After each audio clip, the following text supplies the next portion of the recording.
Halo semua, Rifki di sini kembali di channel ini. Masih di seputar panduan pengelolaan e-learning. Sebelum kita lanjut, Anda bisa klik subscribe dan aktifkan tombol lonceng untuk selalu mengikuti video-video saya. Dari awal kita sudah punya topik bahasan tentang tutorial OBS Studio, Keynote Live, kemudian PowerPoint, Present Online, ada slides.com itu turunan dari reveal.js, tapi saya belum explore lebih jauh. Kemudian yang pasti adalah alat komunikasi utama kita, Discord, dan sekarang saya mau memperkenalkan hal yang baru, yaitu Jamboard dari Google. Dan sebetulnya layanan whiteboard collaboration ini sangat banyak di internet, dari yang gratis sampai yang berbayar. Langsung saja. Ya, jadi ini adalah Jamboard dari Google, dan pada prinsipnya ini adalah aplikasi online untuk berbagi hasil coretan yang dibantu dengan perangkat drawing tablet dan stylus atau pen. Di sini ada pilihan pena, kemudian ada seperti stabilo, ada alat lukis dan kuas dengan batasan 6 warna. Oke, nggak masalah. Terus kemudian ini ada penghapus. Kemudian ini adalah untuk memilih objek. Kemudian di sini kita juga bisa meletakkan sticky note. Jadi seakan-akan ini betul-betul seperti papan kerja ya. Ini tidak ya mirip papan tulis lah. Kemudian ada gambar. Kita bisa tambahkan gambar yang bersumber dari unggahan dari komputer atau pencarian Google, atau yang sudah ada di Google Drive dan di Photos. Kemudian untuk presentasi menjelaskan, kita juga bisa menggoreskan laser ke layar kita seperti ini, menggoreskan laser. Mungkin untuk demonstrasi di sisi HP nanti akan dibuatkan video terpisah. Dan ini kita akan mengulas dari fitur-fitur Jamboard. Nah, bagaimana kemudian apabila kita ingin membagikan visual dari board kita? Cukup klik share, kemudian kita tunggu. Dan ini adalah URL yang bisa kita salin, lalu kita bagikan kepada mahasiswa. Dalam hal ini konteks untuk kuliah online. Tetapi tidak menutup juga untuk kebutuhan lain di dunia kampus. Misalkan dari pimpinan ingin mengadakan rapat yang sementara itu punya kebiasaan untuk menyelenggarakan rapat menggunakan papan tulis. Nah, ini kita bisa manfaatkan. Jadi tidak bisa kita menggunakan screen sharingnya Google Meet misalkan, ya kita bisa share dengan Jamboardnya Google ini. Nah, di sini saya mengatur akses anyone who has the link can view. Ini Anda bisa ganti menjadi yang lain. Misalkan untuk lebih kolaboratif, maka bisa diedit berarti. Aturannya di change, kemudian aksesnya bukan hanya can view tapi juga can edit. Oke, itu saja. Jika ini kita bagikan maka mahasiswa akan bisa melihat. Nah, kemudian di sini adalah slide atau papan-papan yang bisa kita buat. Biasanya jika kita sudah menuliskan papan tulis ini secara penuh, begitu ya. Menulis secara penuh, kita bisa clear frame. Seperti ini. Tetapi, ternyata nggak boleh, ini catatannya penting. Tolong dibuatkan page yang baru. Nah, bisa dibuat page yang baru slide, tinggal create frame. Nah, ini adalah frame kedua. Ini frame yang kedua. Jadi bisa ditulis lagi, ditulis lagi, ditulis lagi. Oh, kurang. Ternyata tambah lagi. Oh, tapi yang ini saya mau ganti background. Oh, bisa. Ternyata saya mau membuat perhitungan matematis, membuat trigonometri begitu kan. Nah, ini saya asal aja cepat dan seterusnya. Kita misalkan nulis apa begitu ya. Nah, terserah. Kemudian ada lagi, saya mau ganti lagi latar belakangnya berwarna seperti ini. Ini terus kemudian kita juga bisa ganti warna penanya jadi putih.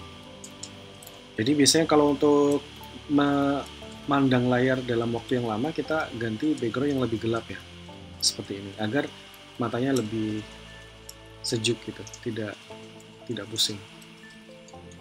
Nah, begini. Jadi mahasiswa bisa melihat gesture perubahan yang ada di layar HP mereka kalau mereka membuka dari smartphone atau dari komputer. Nah, kemudian yang menarik adalah apakah bisa kita memasukkan slide PDF atau slide PowerPoint ke dalam sini? Agak tricky tetapi bisa. Kita coba ya. Saya sudah menyiapkan sebuah slide fisika dasar TPB yang pernah saya ampu. Di sini saya akan mengekspor PowerPoint ini menjadi potongan-potongan gambar. Jadi saya pilih tadi export, kemudian file formatnya diganti menjadi JPEG. Kita beri nama Jamboard. Kemudian save every slide atau save current slide only. Kita pilih save every slide ya, ada 7 slide, nggak banyak. Each slide in your partition has been saved. Nah, jadi kita udah berhasil membuat potongan-potongan gambar. Kita periksa dulu. Di Jamboard, kita taruh luar aja. Nah, jadi ini adalah slide pertama, slide kedua, ketiga, dan seterusnya. Gitu ya. Sekarang kita pilih salah satu saja di slide kelima ini. Jadi ini kan ada banyak slide ya. Kita pilih di slide kelima ini. Kita input upload gambar ke dalam ini. Kita select files, kemudian Google Drive. Kita pilih lokasi di mana tadi saya menyimpan. Misalkan ini yang ada rumusnya. Saya pilih satu gambar aja. Jadi ini gambarnya sudah masuk, tetapi dia masih load seperti ini. Lalu kita resize secukupnya, sehingga dia memenuhi layar kita secara cukup proporsional. Proses termodinamika 3. Proses isotermik, yaitu proses yang pada temperatur tetap. Jadi delta T-nya tidak ada ya. Sehingga persamaannya misalkan seperti ini, lalu kita bisa tuliskan juga delta T kenapa. Kemudian nanti dibandingkan dengan adiabatik. Dan seterusnya. Dan sehingga kita punya istilahnya ini PowerPoint kita bisa lebih interaktif lagi dengan cara kita menulis. Seperti ini. Ini adalah papan tulis kita.